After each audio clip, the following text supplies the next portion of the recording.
Wat Luang Festival at Wat Lao Salt Lake, Bud Haram.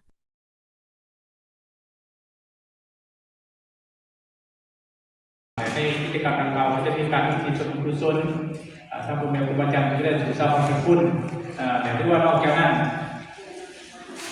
อย่างที่พวกเขามีศรัทธาในส่วนตัวอยากจะเป็นตนคิดอยากจะได้ข้อมูลที่ว่าทางสมาคมหรือทางสมาชิกทางหัวหน้าแผนกคนเกิดครอบครัว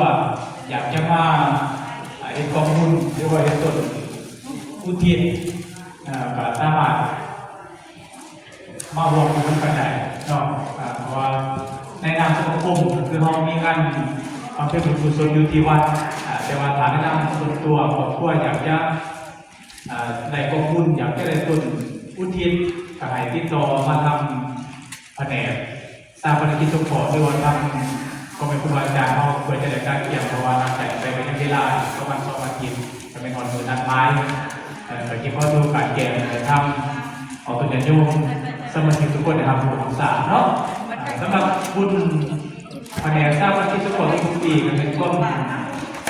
ประสงค์ของแผนกเพื่อเป็นอย่างเจ้าหน้าที่บุญกุศลไปหาสมาชิกที่โดนรับจากไปในระยะเวลา1 ปีเนาะเป็นการ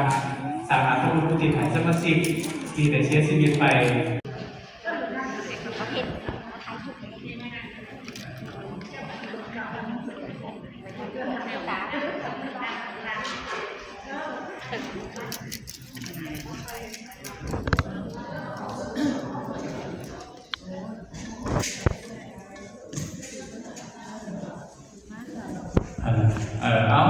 วันนี้เขามีต้นสมัคคีต้นหนึ่งเนาะอาจารย์ตั้งไว้จะไปดูเขาจะขออยากแค้นก็ได้เป็น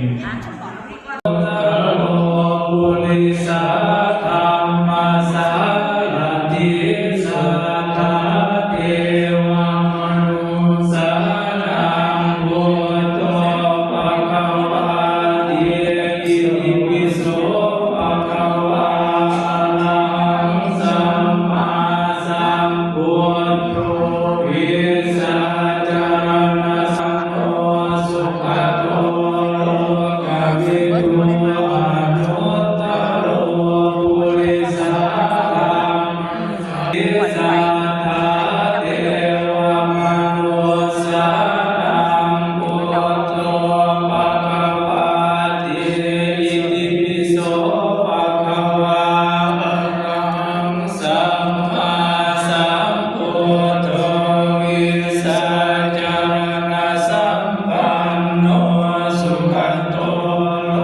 กวิทูอนุตตโรปุริสาธัมมานาปุยหัสสาสินนาปุยหัสสาทาปะนังโลกาจุลมณิงนามาอะหังวันทานิสัพพะทาทักขินดัสมิงทิสาภาเคสินนาปุยหัสสาทาปะนังโลกาจุลมณิงนามาอะหังวันทานิสัพพะทาปัสสิมัสสมิงทิสาภาเคสินนาปุยหัสสาทาปะนังโลกาจุลมณิงนามาอะหังวันทานิสัพพะทา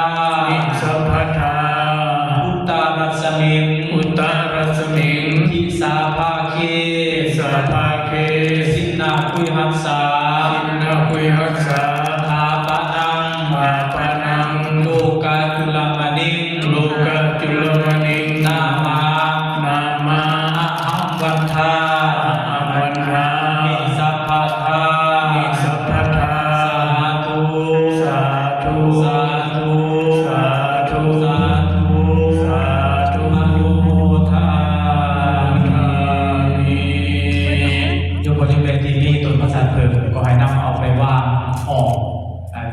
จับออกไป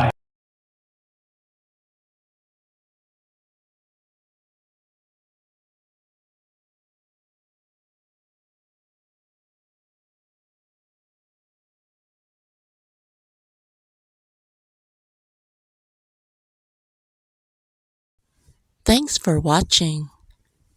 Don't forget to smash the like of this video and share. Subscribe to our YouTube channel, Tonmisai Family. Much appreciated.